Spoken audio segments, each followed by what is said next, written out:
Colonel Ruffs is the colonel of the Star Force spaceship. He is a master strategist, our newest chromatic brawler, and a dog?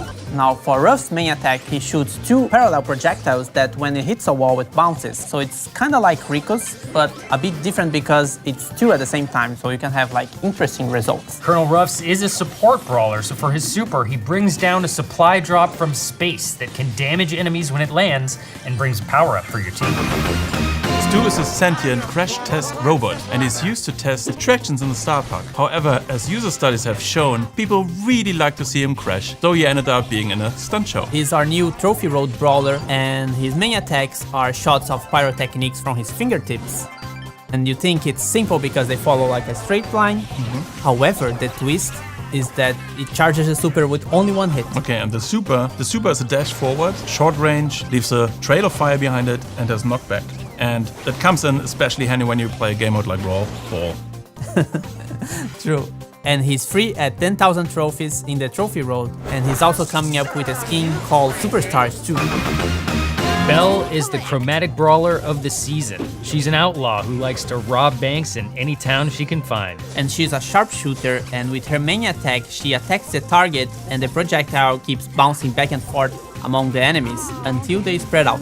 That's right, and for her super, she fires a special bullet. Then after it hits the target, that target will take extra damage from any source. And she's also getting a killer skin with the Brawl Pass, which is called Belle Gold Hand. Squeak is the second brawler that's coming in this update. He's part of Colonel Ruff's Star Force trio and an alien being that has evolved from the cumulative drool on Ruff's dog toys. That's true, and he throws explosive toys towards the enemies, and the toys stick to walls and the brawler because of all the drooling. That's right, and his super is a frag bomb that when thrown on the map occupies a large area and explodes. So you'll have to be quick if you want to evade it. He's gonna be released in May, and he will come with a mythic rarity.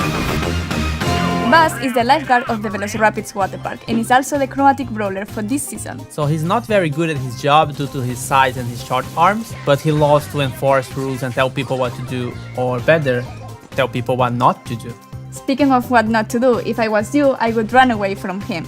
He's a short-range brawler who throws a series of punches. But running might not be enough, because with his super, he can throw his life buoy at an enemy or a wall, and then he can pull himself towards it. And then if he does that against a brawler, he can stun the brawler for a short while. And he also plays in a punk band, so Born Bad Buzz is exclusive skin for this season. Colette's and Edgar's boss, Griff. He's an epic brawler.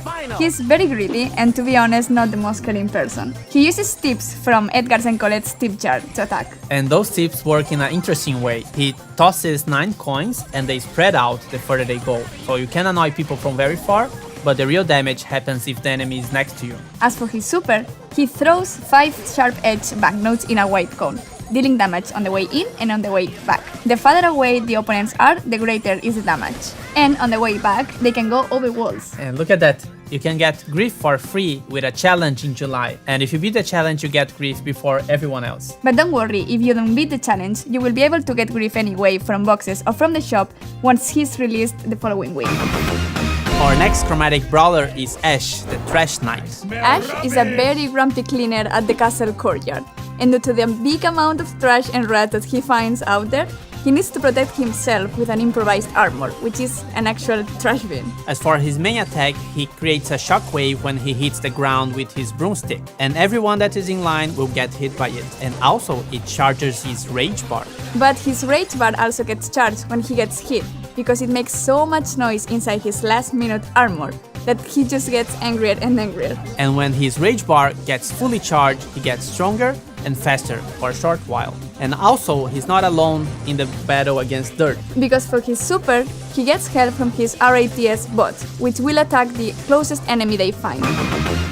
Meg is the third member of Max and Surge trio, and she's a vending machine repair girl, which is super smart, but she also wants to be a hero like Max and Surge. But Max doesn't think she's ready yet, so she never lets her join the battle. But it doesn't matter, because Meg always goes anyway. So Meg has a small bolt gun and does little damage from a medium range. And she also doesn't have a lot of health points. But that's okay, because the magic happens when she charges her super. That's right, Paula. When she uses her super, she calls her vending machine repair bot and she becomes unstoppable. Her main attack then becomes 2 deadly laser cannons that shoot 8 projectiles rapid fire. And her super button gets a different mechanic. It becomes a secondary attack that deals massive damage to all the enemies within its range. And this one charges itself pretty quickly, but it doesn't charge with the bot's main attack. But be careful, because when Meg is on her bot, her HP starts to decay slowly, so it's only a matter of time until she goes back to her initial form. However, once her health points reach 0, her bot breaks and she's back in the match. So the only way to defeat her is by eliminating her initial form. Meg is our 6th legendary brawler, and she's coming to the game with the update. Let me introduce you to Lola, the chromatic brawler of this season. She's a movie star in Brawlywood who is extremely obsessed with herself and will do whatever it takes to always be in the spotlight. She's also into bright and shiny things.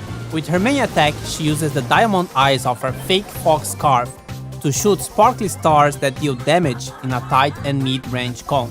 And for her super, she throws her diamond necklace on the floor, performing a scenic trick that creates a duplicated image of herself.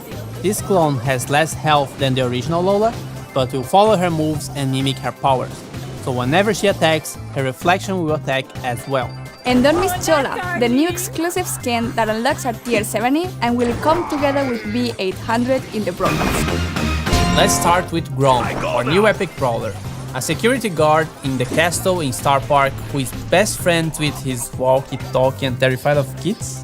Yep, so to hide his fear, he uses a happy-looking hoodie over his face. He's a damage dealer who's throwing bombs that explodes in 4 different directions when they touch the floor. His super is very similar but a lot bigger, more destructive, and it can also destroy walls. So how is this related to Brawly Days? Because you can get him for free during the Brawly Days challenge, which starts on December 23rd. The format will be similar to the previous challenge for Griff, 3 vs 3 game modes with retries. If you don't unlock him in the challenge, he will become available in the shop and in boxes late December.